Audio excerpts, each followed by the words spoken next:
Hello everyone, আসসালামু আলাইকুম। Tomato অনেক টমেটো হয়ে গেছে, নষ্ট হয়ে যায় নর্মালে থাকলে। এই জন্য ভাবতাছি কেটে কেটে ফ্রোজেন করে রাখি, যখন না থাকবে তখন ফ্রোজেন করে রাখলে খাওয়া যাবে।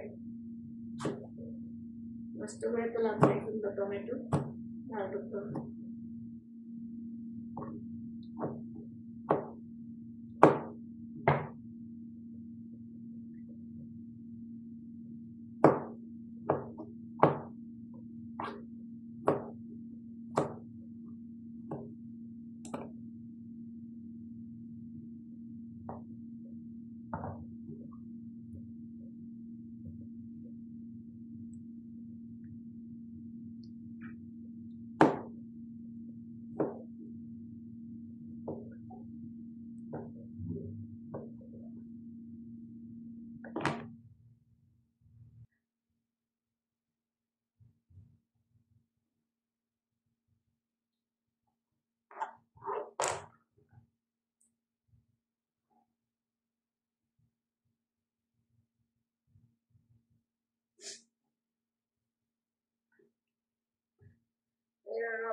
রমাদানে টমেটো দরকার পড়ে, অনেক টমেটো লাগে।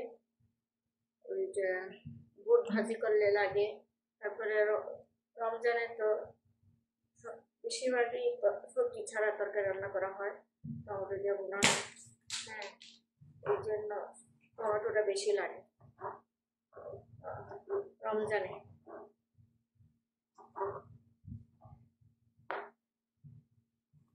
মানে কি নর্মালে থাকলে নষ্ট হয়ে যাবে। আরো আছে মনে, আরো 3-4 কেজি আছে নর্মালে। বুট ভাজি করতে গেলে একটু টমেটো দিলে একটু মাখা মাখা হয়, আলু দিলে টমেটো দিলে।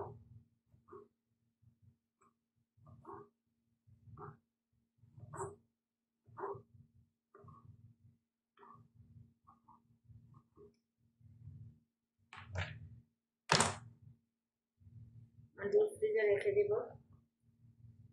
ডিপ ফ্রিজে তো জানেন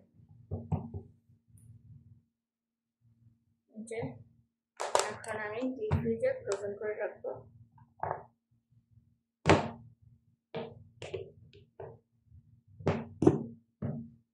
এখন ধনিয়া পাতা ফ্রোজেন করবো। এই যে 2 রকম ধনিয়া পাতা, এটা একটু গন্ধ কম, এটা আমাদের বেশি, আর এটার গন্ধ কম। সেই কারণে একসাথে মিশিয়ে দিব। রমজানে তো বুট বড়া সবকিছুর মধ্যে ধনিয়া পাতা লাগে। এখন ভালো করে পরিষ্কার করে নিয়েছি, নিয়ে পানিটা ঝরিয়ে নিয়েছি। এখন কিছু কিছু করে ডিপ ফ্রিজে রেখে দিব।